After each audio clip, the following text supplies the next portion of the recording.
Final preparations are underway ahead of the Judicial Service Commission's 4 days of interviews to fill vacancies on the Constitutional Court bench. The JSC interviews will take place over the next 4 days. Back in April, the Commission conducted the same interviews and within weeks of releasing their shortlist was taken to court for a flawed process. Newzroom Afrika's Tumaole Mohlaoli is tracking that story for us. He joins us now live from the venue of where that process will take place. Tumaole, it's very interesting indeed to see that a rerun of the process is taking place. It is unprecedented insofar as this process is concerned.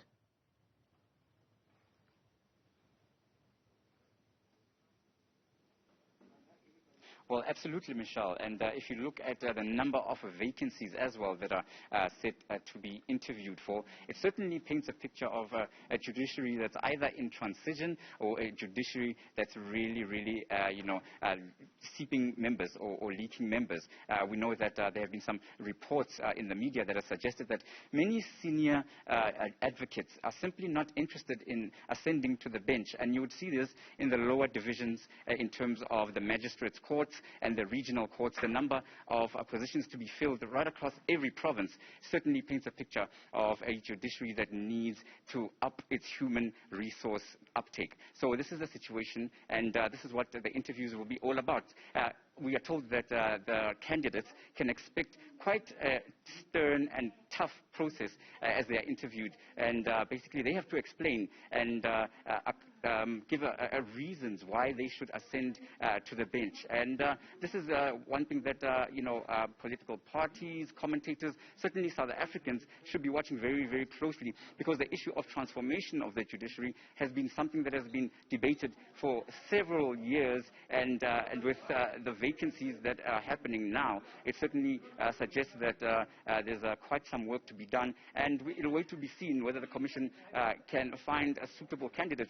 Of course, when I say suitable candidates, it doesn't mean that any of the prospective candidates aren't adequately suitable for the job, but you can expect that they'll be certainly put through their paces here. Yeah, absolutely. In fact, Diane Hawker, writing for the Daily Maverick, describing the process as a mishmash of legal and political questions which don't always speak directly to the role that the candidates hope to take up. I mean, if we cast our minds back to that process back in April, Tumaole, there were a lot of really politically heavy, sometimes personal questions.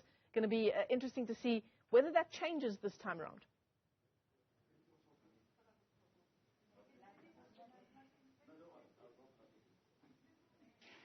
Yes, Michelle, that's what we'll be looking at in terms of the tone of the interviewers and interviewees themselves in response. When you talk about those earlier interviews, it was quite interesting how aggressive some of the candidates, in terms of those who were interviewing them, how aggressive the interviewers were towards the candidates. And it even, if you listen or if you have seen the article by Diane Hawker, it certainly paints a picture of a interview panel that was aggressive and certainly towards women especially. It seemed as if the perception was that those candidates that were there who were female were given quite a rough time.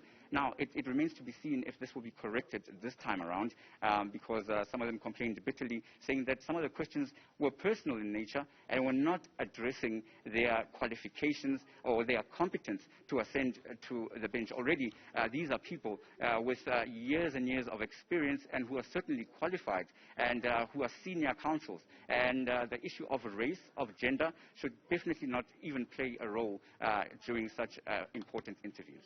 Tumaole Mohlaoli is our senior reporter tracking this story for us as those final preparations get underway ahead of the Judicial Service Commission's 4 days of interviews to fill those vacancies. Tumaole, thanks very much indeed for that update.